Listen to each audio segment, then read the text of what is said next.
go to Steam, add a game, add a non-Steam game. From here we can go to Browse, C, Program Files 86, Epic Games, Launcher, Engine, Binaries, Win32, and we're going to find the Epic Games Launcher executable. Once we're done, we can hit Add Select Programs, and then if we go, we search up Epic Game Launcher, you can see that we have it added as a non-Steam game, which the obvious thing you might be asking right now is, well, this is just the Epic Games Launcher. This isn't Fortnite. This doesn't really solve anything. This is where it gets kind of spicy, because now if we open the Epic Games Launcher, honestly, we could just launch it there. If we open the Epic Games Launcher, now what we do is we go to Fortnite, find it in our Epic library. Under this little 3-dot menu, go to Manage, and from here, create desktop shortcut.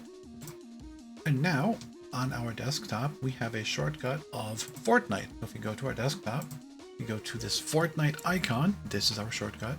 Right-click this, go to Properties, and this box here, the URL, Control-A to copy all, or click and drag if you want to be spicy, but make sure you have all of it copied. You can cancel out of this. You can delete this shortcut now if you'd like to. And then we go to this Epic Games Launcher in Steam, go to Properties, and from here, we have this box called Launch Options. This is normally where you put things like different kinds of parameters if you want it to launch like full screen, if you want to force it full screen, if you want to force it to have no borders. There's all kinds of specific things you can do with launch options. But what we're going to do is we're going to type a hyphen and then paste in that giant URL.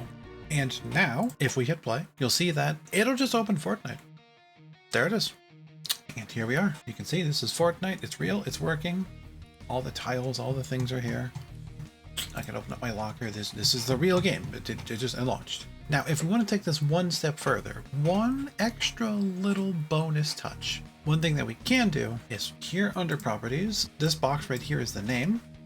We can change this to Fortnite. And here, if we click this square, we can open up and actually choose the icon. I went and I found this Fortnite logo from Logopedia, which was an SFG, and then I converted it to a PNG. But if you want to take that extra step, you can. You're more than welcome to just call it Fortnite and have that be at the end of it. So now, there it is.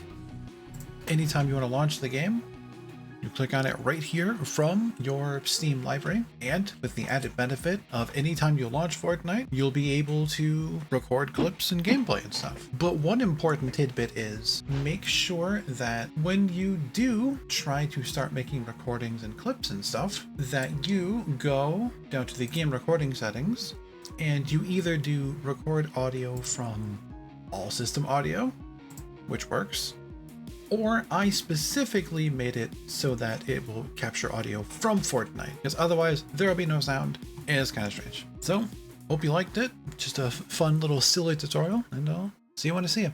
Bye-bye.